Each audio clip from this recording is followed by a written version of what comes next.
Rewrite की गई script Hindi में पैराग्राफ फॉर्म में। इसे शोरूम के कबाड़े में फेंक दो। मेरी नजरों के सामने ना आए, समझी तुम? इस घर में अब इसका कोई काम नहीं, एक पल भी नहीं। नीति ने तस्वीर की तरफ इशारा करते हुए गुस्से से कहा, उसकी आंखों में जैसे कोई तूफान उफान मार रहा हो। पुत्र, मैं तो बस कह रही थी, आज रहने दे, कल हटा दूंगी इसे, किसी ने धीरे से कहा, मगर नीति की आवाज और तीखी हो गई। कल नहीं, आज, अभी के अभी। इसे देखना भी नहीं चाहती मैं। फेंको इसे, समझी? फेंकना है, संभाल कर रखना नहीं है। फिर वह एक पल को रुकती है और आंखों में एक रहस्यमयी चमक के साथ कहती है, तुम्हें बहुत शौक है ना इसे देखने का? चाहो तो तुम्हें भी इसके पास ही भेज दूं, जी भर के देखना फिर।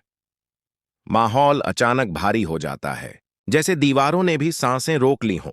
कुरिंदर कुछ कहने ही वाला था कि नीति ने उसकी तरफ घूरते हुए कहा, दिमाग तो सही है तेरा, तुझे नहीं पता मैं इस घर में परी का नामो निशान तक नहीं देखना चाहती।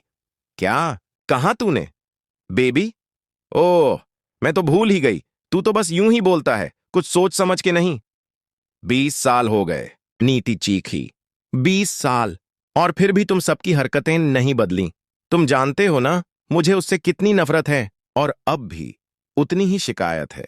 वो तस्वीर की तरफ देखती है, ठंडी सख्त निगाहों से, फिर बुदबुदाती है, मर गई, बिना मुझसे पूछे मर गई।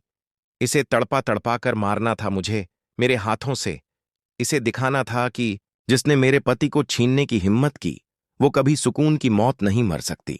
पर ये तो सब कुछ देखे बिना ही चली गई। नीति का चेहरा अब क्रोध और बेबसी से लाल हो चुका था। गुस्सा आ रहा है ना सज्जू मुझ पर? आओ, पी लो अपना गुस्सा, क्योंकि इस हाल में तुम कर भी क्या सकते हो। हर रोज रात 8:30 बजे एक अजीब सी बेचैनी घेर लेती है नीति को। उसे लगता है जैसे परी उसके आसपास है, उसकी परछाई, उसकी सांसें, उसकी यादें। कभी लगता है ये बस उसका वहम है, कभी लगता है यह कोई संकेत है।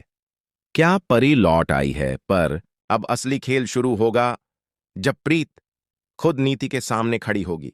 तब देखना, दिलचस्प होगा।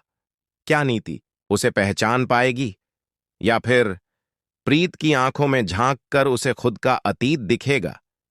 क्या बदले की ये आग फिर से भड़केगी, या किसी नए रहस्य का दरवाजा खुलेगा?